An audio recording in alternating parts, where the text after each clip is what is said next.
لخمسۃ اطفی بہا حر الوباء الحاتمہ المصطفیٰ المرتضیٰ وابناہما والفاطمہ۔ افضل ہے کل جہاں میں گھرانہ حسین کا، افضل ہے کل جہاں میں گھرانہ حسین کا، نبیوں کا تاج دار ہے نانا حسین کا۔ ایک پل کی تھی حکومت بس یزید کی، ایک پل کی تھی حکومت بس یزید کی، صدیاں حسین کی زمانہ حسین کا۔ اور مٹی میں مل گئے ارادے یزید کے، مٹی میں مل گئے ارادے یزید کے، لہرا رہا ہے آج بھی پرچم حسین کا، لہرا رہا ہے آج بھی پرچم حسین کا۔ یوں ہی نہیں جہاں میں ہے چرچا حسین کا، یوں ہی نہیں ہے جہان میں چرچا حسین کا، کچھ تو دیکھ کے زمانہ ہوا ہے حسین کا، کچھ تو دیکھ کے زمانہ ہوا ہے حسین کا۔ اور مٹ گئی نسل یزیدی کربلا کی خاک میں، مٹ گئی نسل یزیدی کربلا کی خاک میں، قیامت تک رہے گا زمانہ حسین کا، قیامت تک رہے گا زمانہ حسین کا۔ اور قتل حسین اصل میں مرگ یزید ہے، قتل حسین اصل میں مرگ یزید ہے، اسلام زندہ ہوتا ہے کربلا کے بعد۔ اور شاہ است حسین بادشاہ است حسین، شاہ است حسین بادشاہ است حسین، دین است حسین دین پناہ است حسین، سردات نہ داد دست در دست یزید، سردات نہ داد دست در دست یزید، حقہ کے بنائے لا الہ است حسین۔ قال رسول اللہ صلی اللہ علیہ وسلم حسین منی وانا من الحسین، صدق اللہ العظیم وصدق رسولہ النبی الامین الکریم۔ حضرات محترم، آج یوم عاشوراء ہے، 10 محرم کا دن ہے، اور یہ دن واقعہ کربلا 61 سنہ ہجری کو ہوا، 61 ہجری 61 سنہ ہجری کو ہوا۔ یعنی نبی پاک صلی اللہ علیہ وسلم نے مکے سے مدینہ ہجرت فرمائی، اس وقت ہجری کیلنڈر شروع ہوا، اور 10 ہجری کو نبی پاک علیہ السلام نے ظاہری وصال فرمایا۔ اب 10 سے لے کے 60 ہجری تک حضرت ابوبکر صدیق، حضرت عمر فاروق اعظم، حضرت عثمان غنی، حضرت علی المرتضیٰ شیر خدا، اور حضرت امام حسن مجتبی رضی اللہ تعالیٰ عنہ، یہ خلفائے راشدین کا دور رہا۔ اور امام حسن کے بعد حضرت سیدنا امیر معاویہ رضی اللہ تعالیٰ عنہ کا دور خلافت رہا۔ اب حضرت امیر معاویہ رضی اللہ تعالیٰ عنہ کے وصال 60 ہجری میں ہوا۔ جیسے ہی آپ کا وصال ہوا تو آپ کا جو بیٹا تھا یزید بدبخت لعین، یہ تخت نشین ہوا۔ چونکہ حضرت امیر معاویہ رضی اللہ تعالیٰ عنہ ملک شام کے اندر تھے، اور حضرت امام علی مقام امام حسین رضی اللہ تعالیٰ عنہ آپ مدینہ منورہ میں تھے۔ اب حاکم وقت جب کسی کو اپنا بات میں حاکم مقرر کرتا ہے، اس تک پیغام پہنچاتا ہے، تو حضرت امیر معاویہ رضی اللہ تعالیٰ عنہ نے اپنے بیٹے یزید سے کہا کہ بیٹا، خلافت کے اصل مستحق حضرت امام حسین ہیں، لہٰذا ابھی تم تخت نشین ہو جاؤ، لیکن تم نے اس تخت پر باقی نہیں رہنا، بلکہ یہ تخت، یہ خلافت، یہ حاکمیت، یہ عہدہ جو ہے وہ امام علی مقام امام حسین کے سپرد کرنا ہے۔ اب ہونا تو یہ چاہیے تھا کہ یزید یہ تخت، یہ عہدہ، یہ منصب امام علی مقام امام حسین کی بارگاہ میں پیش کرتا، لیکن یزید نے بجائے یہ کہ یہ تخت اور عہدہ امام علی مقام امام حسین کی بارگاہ میں پیش کرتا، امام حسین کو اپنی راہ میں رکاوٹ سمجھتے ہوئے یزید بدبخت نے امام علی مقام امام حسین کو شہید کروا دیا۔ اب امام علی مقام امام حسین رضی اللہ تعالیٰ عنہ، نبی پاک علیہ السلام امام حسین سے کیسی محبت فرمایا کرتے تھے، اور امام علی مقام امام حسین رضی اللہ تعالی عنہ کے بچپن سے ہی امام حسین کی شہادت کی خبر مشہور ہو چکی تھی۔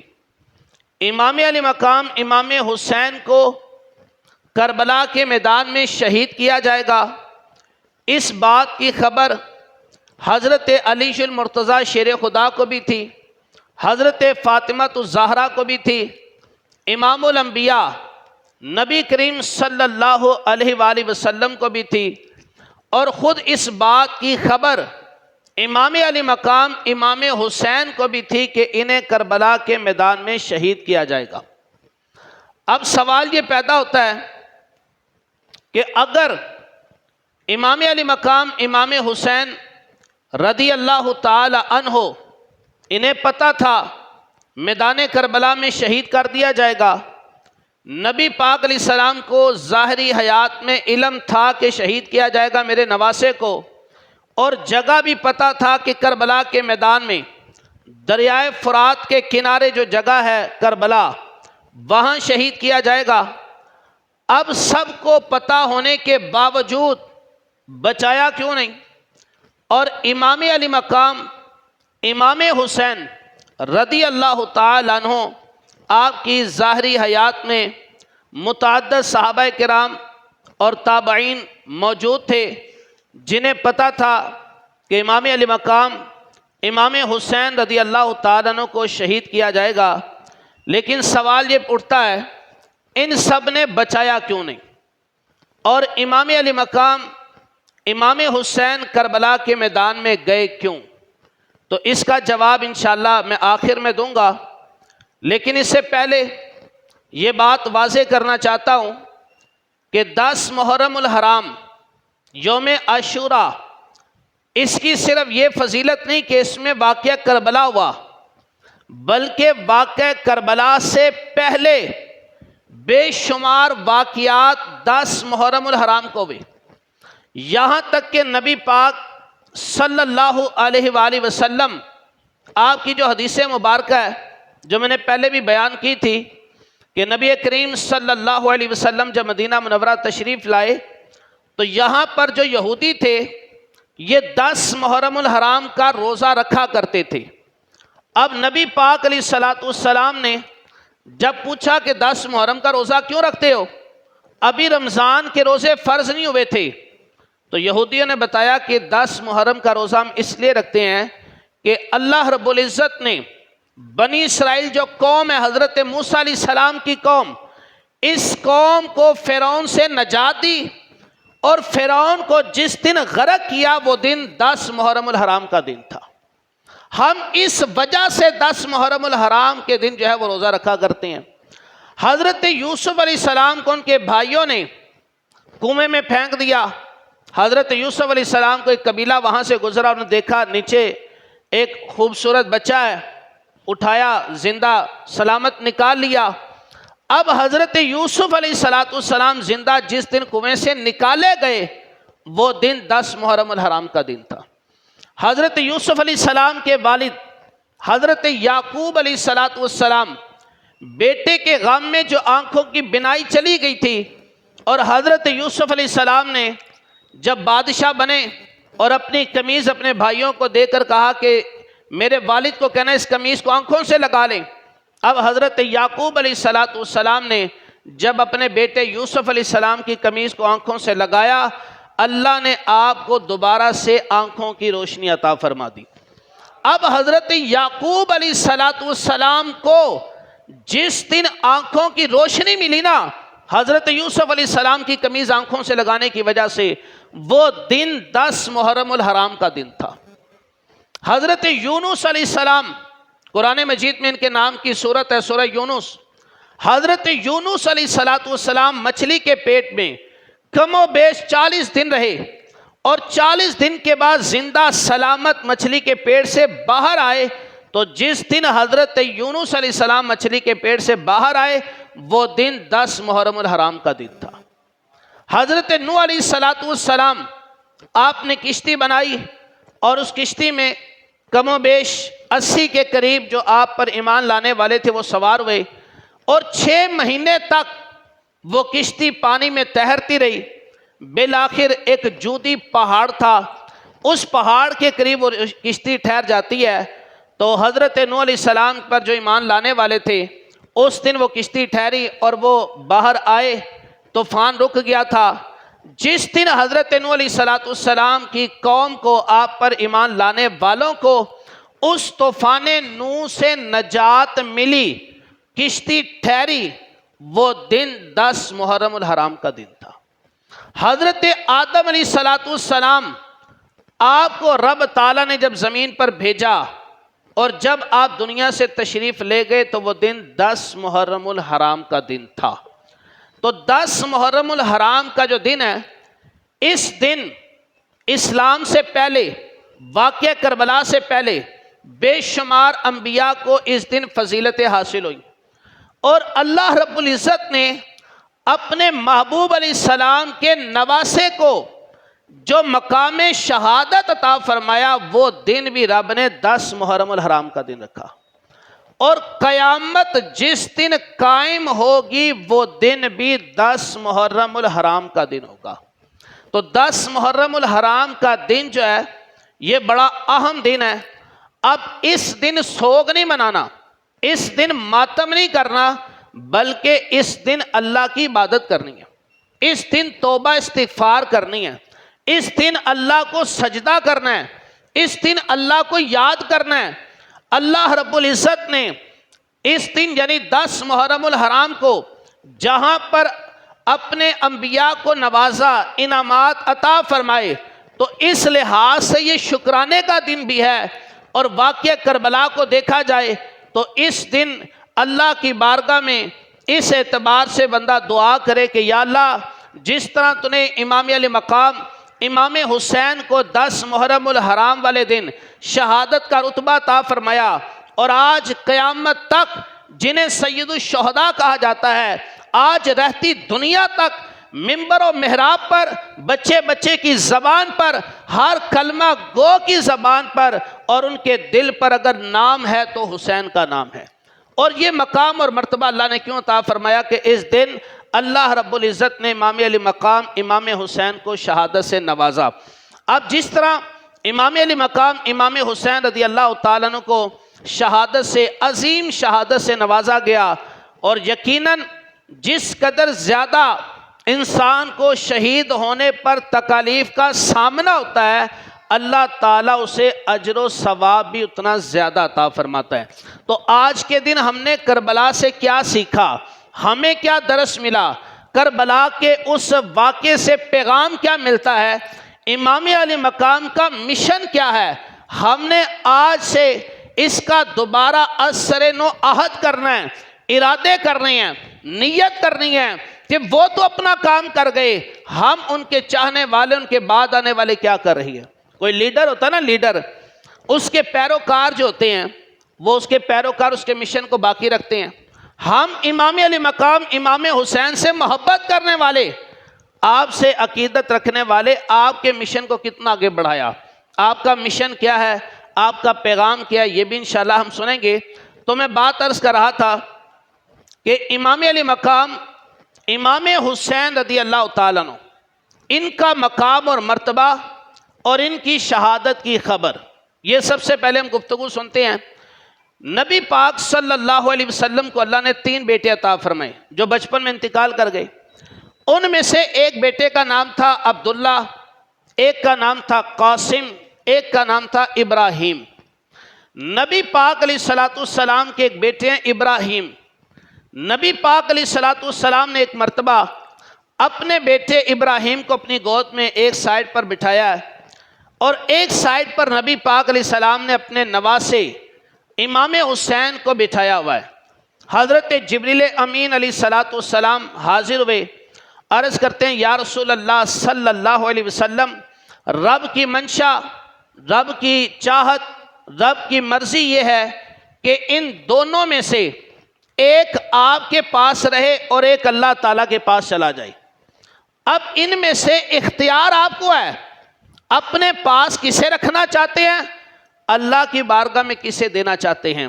تو نبی پاک صلی اللہ علیہ وسلم نے فرمایا اگر میرا بیٹا ابراہیم اگر اس کا انتقال ہو جاتا ہے تو اس کا دکھ، اس کی تکلیف مجھے ہوگی، لیکن اگر میرا نواسا حسین اگر یہ انتقال کر جاتا ہے تو اس کی تکلیف مجھے تو ہوگی ہوگی، اس کے ساتھ میری بیٹی فاطمہ الزہرا اور میرے داماد علی المرتضیٰ کو بھی ہوگی۔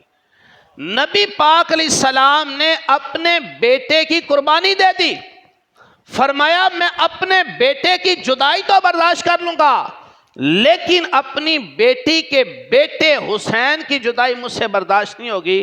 تو نبی پاک علیہ السلام نے جب یہ ارادہ فرمایا تو چند دنوں کے بعد آپ کا بیٹا ابراہیم بچپن میں انتقال کر گیا۔ آپ کا نواسا امام حسین یہ زندہ رہے، بڑے ہوئے، شادی ہوئی۔ اب نبی پاک صلی اللہ علیہ وسلم جب بھی اس کے بعد امام حسین کو دیکھتے تو نبی پاک علیہ السلام فرماتے مرحبا بمن فدیتہ ابنا، فرمایا اے میرے وہ بیٹے جس پر میں نے اپنا بیٹا فدا کیا ہوا ہے، اے میرے بیٹی کے بیٹے جس پر میں نے اپنا بیٹا فدا کیا، تمہیں خوش آمدید ہو۔ تو نبی پاک علیہ السلام نے امام حسین رضی اللہ تعالیٰ عنہ کو جو ہے وہ باقی رکھا اور اپنے بیٹے کی قربانی دی، اللہ کی راہ میں قربان کر دیا۔ اب امام علی مقام امام حسین رضی اللہ تعالیٰ کا بچپن بڑا زبردست گزرا۔ نبی پاک علیہ السلام ایک مرتبہ سفر پر تشریف لے جا رہے تھے کہ راستے میں جو قافلہ تھا اس میں جو خواتین باپردہ تھیں، ان خیموں میں یا ان سواریوں پر جس میں خواتین تھیں، بچوں کے رونے کی آواز آئی۔ نبی پاک علیہ السلام نے قافلے کو روکا اور اپنی بیٹی حضرت فاطمہ الزہرا رضی اللہ تعالیٰ جس سواری پہ سوار تھیں ان سے پوچھا میری بیٹی یہ بچے کیوں رو رہے ہیں؟ حضرت فاطمہ الزہرا رضی اللہ تعالیٰ عنہا آپ نے عرض کی ابا جان یہ بچے پیاس کی وجہ سے رو رہے ہیں، بھوک کی وجہ سے رو رہے ہیں۔ نبی پاک علیہ السلام نے فرمایا پھر پانی پلاؤ۔ عرض کی کہ ہمارے پاس تو پانی ختم ہو گیا ہے۔ آپ نے قافلے والوں سے پوچھا بھی کسی کے پاس پانی ہے؟ جب سب نے اپنے مشکیزیں دیکھے تو خالی تھے۔ اب نبی پاک علیہ السلام جن کی برکت سے جب مکہ سے مدینہ آئے، اس مدینہ کی سرزمین کو جو پہلے یثرب تھی، بیماریوں کا گھر تھا، مصطفیٰ کے قدموں کی برکت سے اللہ نے شفا والا گھر بنا دیا، اس یثرب کو طیبہ بنا دیا۔ نبی پاک صلی اللہ علیہ وسلم کے قدم مبارک کسی پر لگ جائیں وہ چیز عزت والی ہو جاتی ہے، کرام والی ہو جاتی ہے۔ حضرت ابراہیم علیہ السلام جنہوں نے ایک پتھر پر کھڑے ہو کر جب کعبہ اللہ شریف کی تعمیر کی، آج بھی وہ پتھر جسے مقام ابراہیم کہا جاتا ہے، جس کے پاس کھڑے ہو کر نماز پڑھنا افضل ہے، جسے بالکل کعبہ اللہ شریف کے سامنے نصب کیا گیا ہے، آج بھی عقیدت مند اسے دیکھتے ہیں، چومتے ہیں۔ یار ابراہیم علیہ السلام کے قدم جس پتھر پر لگیں، آج بھی اس کا پتھر کا احترام ہے، اس کا ذکر رب نے قرآن میں بیان کر دیا۔ تو یار امام الانبیاء جن کی زبان مبارک وہ امام حسین کے منہ میں جاتی ہے، امام حسین زبان کو چوستے ہیں، اللہ تعالیٰ پیاس کو ختم فرما دیتا ہے۔ اس حسین کا مقام دیکھیں، نبی پاک علیہ السلام نے اپنی زبان مبارک نکالی، امام حسین کے منہ میں ڈالی، امام حسین نے چوما اور چوسا تو پیاس ختم ہو گئی، اور اس کے بعد پورے سفر تک امام حسین کے رونے کی آواز نہیں آئی۔ اس سے اندازہ لگائے امام علی مقام امام حسین کا مقام اور مرتبہ کیا ہے۔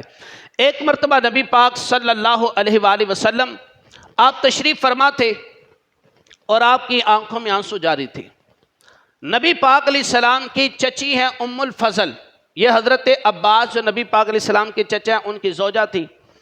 ام الفضل نے دیکھا کہ نبی پاک صلی اللہ علیہ وسلم کی آنکھوں میں آنسو جاری ہیں، عرض کی میرے پیارے شہزادے آپ کیوں رو رہے ہیں؟ نبی پاک علیہ السلام نے فرمایا کہ ابھی میرے پاس جبریل امین علیہ السلام آئے تھے اور انہوں نے مجھے بتایا کہ میرے نواسے امام حسین کو میری امت کے لوگ شہید کر دیں گے، میری ہی امت کے لوگ اسے شہید کر دیں گے۔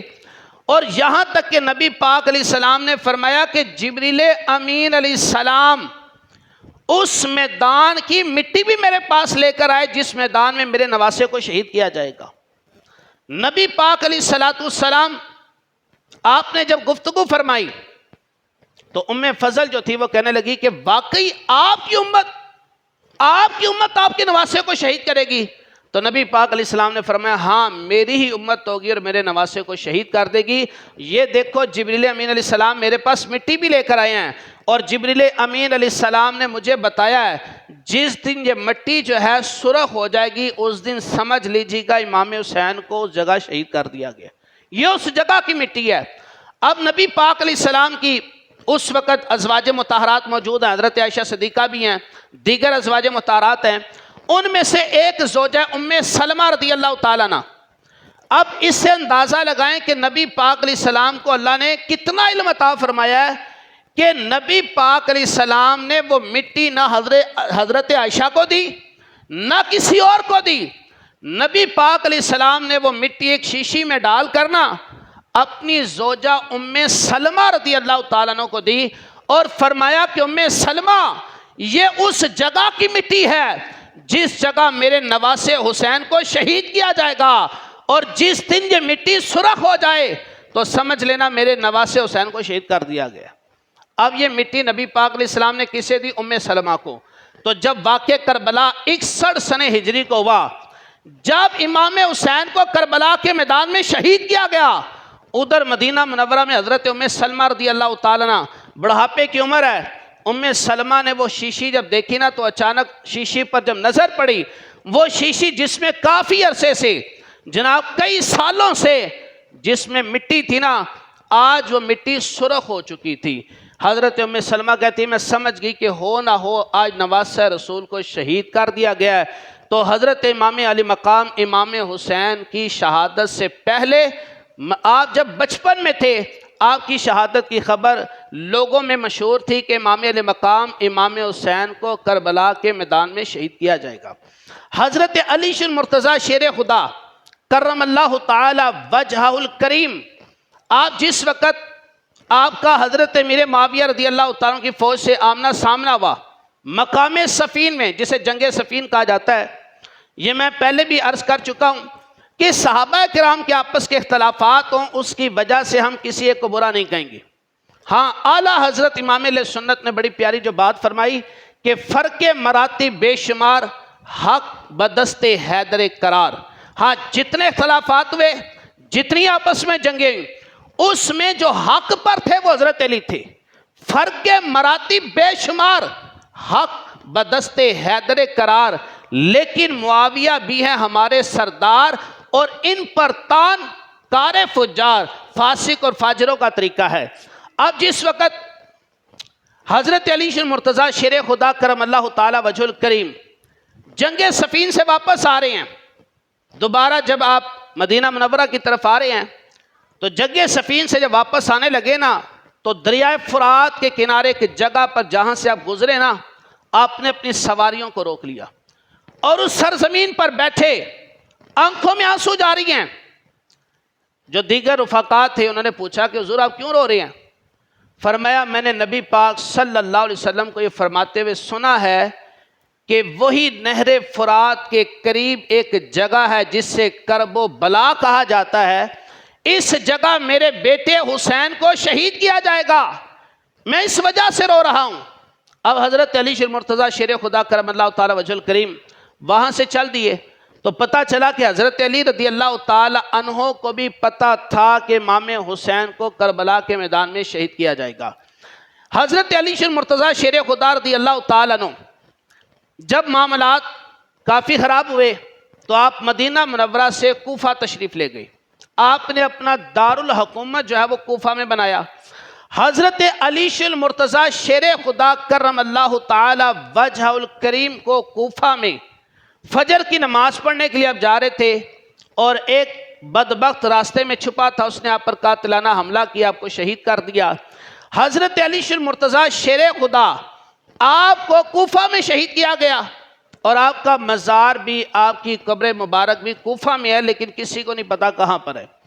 اسی طرح حضرت امام حسن مجتبی رضی اللہ تعالیٰ عنہ، آپ کو کوفہ کے اندر ہی کسی نے کھانے میں زہر ملا کر دیا، آپ کا انتقال ہو گیا۔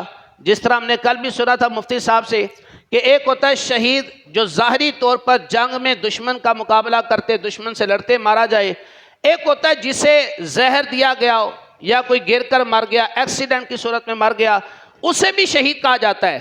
تو امام حسن مجتبی رضی اللہ تعالیٰ کو کوفہ میں زہر دیا گیا، آپ کی شہادت ہو گئی۔ اب امام علی مقام امام حسین رضی اللہ تعالیٰ عنہ مدینہ منورہ میں ہیں، اور امیر معاویہ رضی اللہ تعالیٰ عنہ کے بعد تخت نشین ہوا یزید۔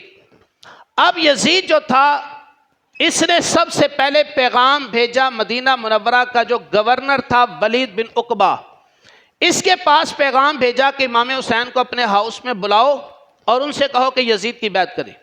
جب امام علی مقام امام حسین رضی اللہ تعالیٰ عنہ کو مدینہ منورہ کے جو گورنر ہاؤس تھا، اس گورنر ہاؤس میں بلایا گیا، اور وہاں کا جو گورنر تھا اس نے یزید کا پیغام دیا اور کہا کہ آپ بیعت کر لیں۔ امام علی مقام امام حسین رضی اللہ تعالی عنہ آپ فرمانے لگے کہ مجھ جیسا انسان چھپ کر بند کمروں میں بیعت نہیں کرتا، اگر بیعت کرنی ہے تو سب کے سامنے کرو۔ چھپ کر بند کمروں میں زیادہ تر کیا ہوتا ہے؟ دو نمبریاں ہوتی ہیں۔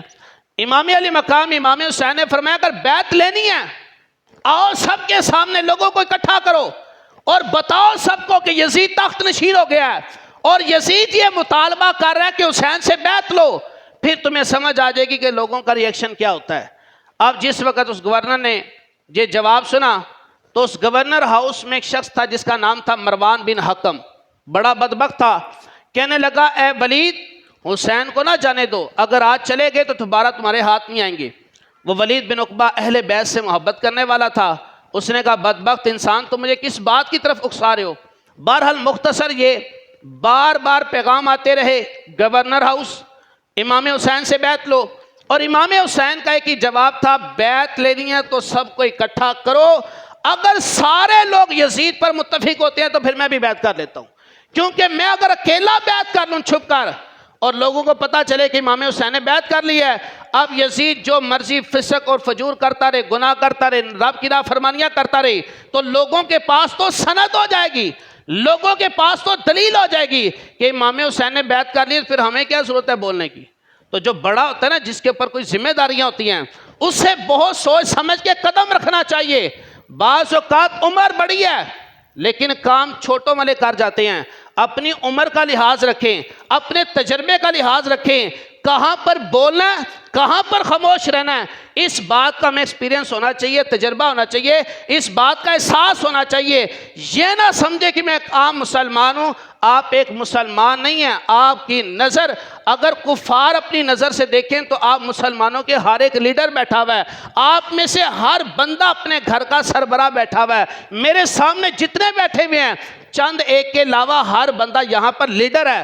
اب لیڈر یہ نہیں کوئی ملک کا لیڈر ہوگا، کوئی دنیا کا لیڈر ہو، بھائی آپ کا گھر آپ کی ریاست ہے اور آپ اس ریاست کے لیڈر ہیں۔ اس ریاست کے اندر کیا وہاں پر اسلامی قانون جو ہے وہ نافذ ہو رہا ہے کہ نہیں؟ آج میں اور آپ غور کریں، ہم کہتے ہیں جناب ملک میں اسلامی نفاذ ہونا چاہیے، دنیا میں اسلامی نفاذ ہونا چاہیے، یار میں اور آپ غور کریں کہ ہم اپنے سے اس 4 5 10 مرلے 20 مرلے کی اس ریاست کے اندر چند افراد کو اسلامی قانون نافذ کروانے پر قدرت نہیں رکھتے اور دعوے کرتے کہ پورے ملک میں اسلامی قانون نافذ کریں گے۔ سب سے پہلے نفاذ کرنا تو اپنی ذات پر کرنا ہے۔ یہی پیغام حسین بھی ہے کہ یار سب سے پہلے اپنے آپ کو دیکھنا ہے، یہ نہ ہو کہ دوسروں کو کہو نماز پڑھو، دوسروں کو کہو کہ برائی سے بچو اور خود میں برائی سے بچ ہی نہ رہا ہوں، خود میں نماز پڑھ ہی نہ رہا ہوں۔ تو سب سے پہلے اگر اسلامی قانون نافذ کرنا تو اپنی ذات پہ کرنا ہے۔ جب اپنی ذات پہ کریں گے تو آپ کی بات میں اثر ہوگا، آپ کی گفتگو میں اثر ہوگا۔ آپ کسی سے کہیں گے نماز پڑھو، پہلے آپ خود نماز پڑھیں، پہلے آپ خود اچھے کام کریں۔ بعض اوقات ایسا ہوتا ہے کہ میں ایک جگہ پڑھ رہا تھا کہ لوگ کہتے جی سچ بڑا کڑوا ہوتا ہے، تو کسی نے بڑی پیاری بات لکھی تھی، اگر سچ بھی مہذب انداز میں بیان کیا جائے تو پھر وہ بھی کڑوا نہیں لگتا۔ آج ہم غور کریں تو ہمارا لب و لہجہ، ہمارا انداز، ہمارا ایٹیٹیوڈ جو ہے یہ لوگوں کے ساتھ اچھا نہیں ہے. ہم اپنے پڑوسی کو اپنا دشمن سمجھ رہے ہیں, اپنے رشتہ دار کو اپنا دشمن سمجھ رہے ہیں. باپ فوت ہوا, وراثت کا معاملہ ہوتا ہے تو وراثت میں بھائی بھائی کا دشمن بن جاتا ہے, یہاں تک کہ بہنوں کا حق کھا جاتے ہیں. اور پھر ہم کہتے ہیں جی ملک میں اسلامی قانون نافذ ہونا چاہیے, پہلے اپنی ذات اور اپنے چار دیواری کی ریاست میں تو ہم اسلامی قانون نافذ کرنے والے بن جائیں. امام علی مقام امام حسین رضی اللہ تعالیٰ عنہ, آپ جس وقت میدان کربلا میں پہنچے, انسان کہیں بھی جاتا ہے اور جہاں پر اس نے سٹے کرنا ہے, جیسے مثال کے طور پر کوئی دھرنا ہوتا ہے, کوئی احتجاج ہوتا ہے, تو وہاں جسے پتہ ہے ہم نے چند ہفتے رہنا ہے, چند دن رہنا ہے, وہ کھانے پینے کے انتظامات کرتا ہے, دوائی کا انتظام کرتا ہے, کوئی بیمار نہ ہو جائے. وہاں ایمبولنس بھی کھڑی ہے, وہاں پر دوائیوں کا ڈاکٹر بھی ہے, سب کچھ ہے. لیکن امام علی مقام امام حسین رضی اللہ تعالیٰ عنہ جس وقت میدان کربلا پہنچے, آپ کو کھانے کی فکر نہیں تھی, آپ کو پانی کی فکر نہیں تھی, آپ کو دوائی کی فکر نہیں تھی. اگر فکر تھی تو صرف ایک ہی بات کی کہ میرے ساتھ جو خواتین ہیں ان کے پردے کا اہتمام کیسا کرنا ہے. جنگ کا موقع ہے, اور یہاں یہ نہیں کہ جناب جنگ اور محبت میں سب کچھ جائز ہے. امام حسین کا پیغام یہ ہے کربلا سے, اے لوگوں چاہے جنگ کے اندر بھی ہو لیکن اپنی خواتین کو پردے میں رکھنا تمہاری ذمہ داری ہے. عورتوں نے نہیں کہا کہ ہمیں پردے میں رکھو. یہ امام حسین جو اپنے چند رفقا کے لیڈر تھے نا, انہوں نے اہتمام کیا کہ سب سے پہلے خیمے لگوائے, کہ اپنی خواتین کو سب سے پہلے پردے میں رکھا. اور امام حسین رضی اللہ تعالیٰ عنہ آپ نے جتنے دن کربلا رہے, یکم محرم الحرام کو یا تقریباً 5-6 محرم کو آپ کربلا کے میدان میں آ چکے تھے. اس میدان کربلا میں پہنچ کر شہادت تک 10 محرم الحرام شام کے وقت تک جب آپ کو شہید کیا گیا, کوئی بندہ ثابت نہیں کر سکتا کہ امام علی مقام امام حسین کی ایک بھی نماز قضا ہوئی. آپ نے جتنی نمازیں پڑھی باجماعت پڑھی, یہاں تک کہ یکم محرم الحرام کو جب حضرت حر جو تھے, اگرچہ یزیدی لشکر کے تھے, بعد میں پھر آپ کے لشکر میں شامل ہوئے اور آپ کی طرف سے لڑتے لڑتے شہید ہو گئے. حضرت حر جو تھے انہوں نے امام حسین رضی اللہ تعالیٰ عنہ کے پیچھے 1000 کا لشکر ہے, نماز پڑھی باجماعت پڑھی, ظہر کی نماز باجماعت, عصر کی نماز باجماعت, پھر وقت گزرتا رہا اور یزیدی لشکر آتے رہے, یہاں تک کہ 1000 سے 22000 کا لشکر بن گیا تھا. اور امام علی مقام امام حسین کے کل رفقا کتنے تھے؟ ٹوٹل 82 تھے, جس میں سے 72 شہید ہو گئے. اب ان 82 افراد میں سے کوئی ایسا نہیں تھا جس کی کوئی جماعت فوت ہوئی یا نماز فوت ہوئی. اب اندازہ لگائیں کہ جہاں پر پانی بھی موجود نہ ہو, کھانا پینا ہر چیز بند کر دیا جائے, لیکن اس کے باوجود ظاہر اگر پانی نہیں ہوگا تو بندہ تیمم کر کے نماز پڑھے گا.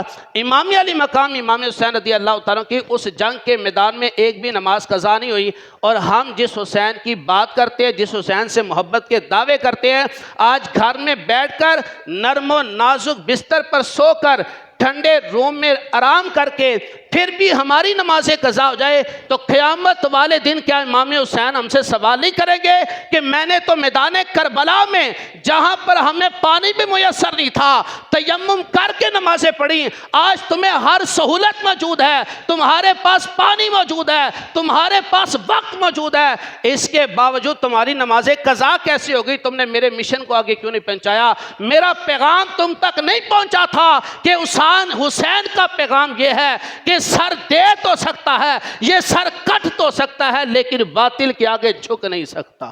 اور جس طرح میں نے رات ایک بات کی تھی کہ کروڑوں سر جنہیں بچاتی ہیں نمازیں, کروڑوں سر ایسے ہیں جنہیں نماز بچائے گی, لیکن جو بچا گیا نماز کو وہ میرا حسین ہے. حسین نے نماز کو بچایا, حسین نے نانا کے دین کو بچایا. اب سوال یہ پیدا ہوتا ہے کہ امام حسین کی شہادت سے دین کیسے بچا؟